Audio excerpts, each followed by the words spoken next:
Hi, I'm John LaBelle, and here's a picture of me because I'm not here in our strange circumstances. You can find out more about me by going to the bios you can get to on the Pratt website through the faculty and staff directory or johnlobel.com. I'm going to talk very briefly about Frank Lloyd Wright's Guggenheim Museum right here in New York, and we'll see how we can kind of relate to this building.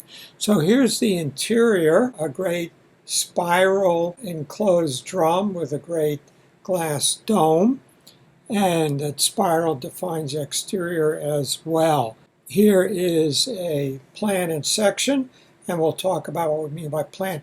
A plan is, imagine you had a big saw and you cut a building off about 6 feet above the ground and paint everything black where you cut it. And then a section is you slice vertically through the building. And this red line shows where this section is taken. Very important to choose a section that's going to show what you want to show.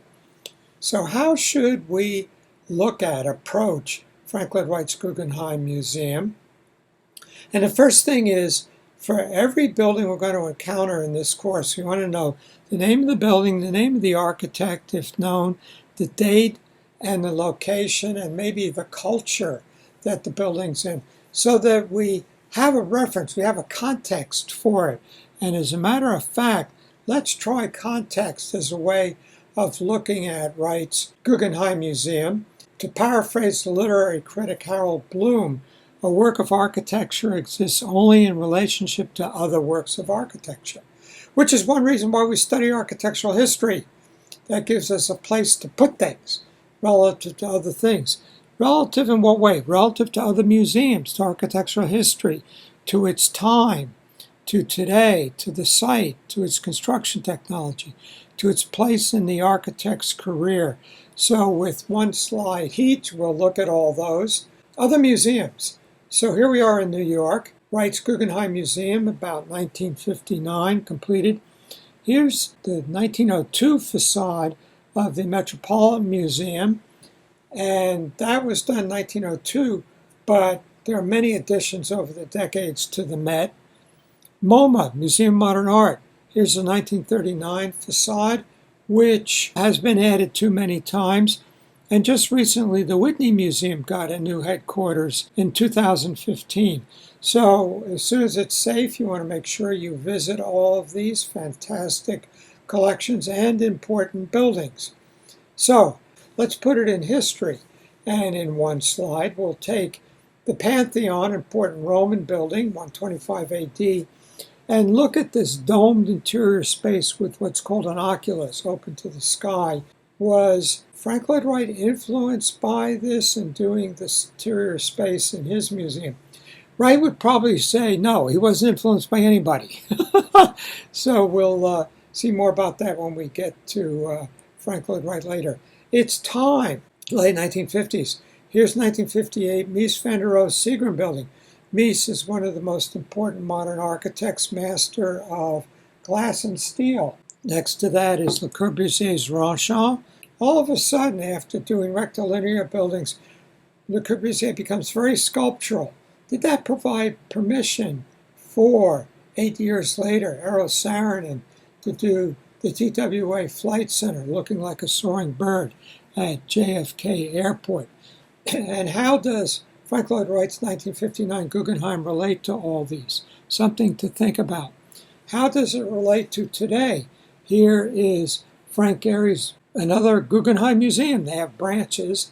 Guggenheim Museum Bilbao in Bilbao, Spain. We can call this building postmodern. We'll be talking about that next year. But something else interesting comes up, which is, I say today, more appropriately, maybe recently.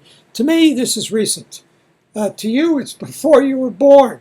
So it gives us a way to, where we position ourselves affect how we see architecture. The site, does it fit in the New York City grid? Manhattan famously has a rectilinear grid of avenues and streets, which you will want to explore, again, when it's safe. Here is the Guggenheim Museum set in that grid. Does it respect the grid? Here are these other buildings, rectilinear, filling their site, Guggenheim, this round form. I say it does, that it holds down the edge of the street, it defines the corners, but other people feel it doesn't, so there's a discussion there. It's construction technology.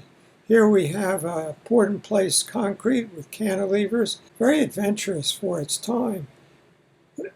Finally, its position in the architect's career. Franklin Wright was born in 1867, 2 years after the end of the American Civil War, died in 1959, at a time when there was satellites, atomic energy, and 2 years before then President John F. Kennedy announced we'd be going to the moon.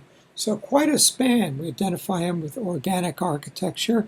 Here are some of his buildings we'll be able to talk about later in the course, but here's one of them. Unity Temple, very rectilinear, abstract, cubist, poured-in-place exposed concrete. The Guggenheim is not quite exposed, it's painted. Very different. The Guggenheim is rounded, this is rectilinear. But let's look at the plan of Unity Temple, and we see a major space, minor space, entrance in between, an open interior space with a skylight in the middle, balconies running around the perimeter, and hollow columns with HVAC, air handling in them. The Guggenheim, major space, minor space, entrance in between, a balcony running around a great interior space, skylight in the middle, hollow tubes running through it, which are mechanical and also are structural. Was Frank Lloyd Wright already predicting in 1905 in the Unity Temple what he was going to do 50 years later? Something to think about. Thank you.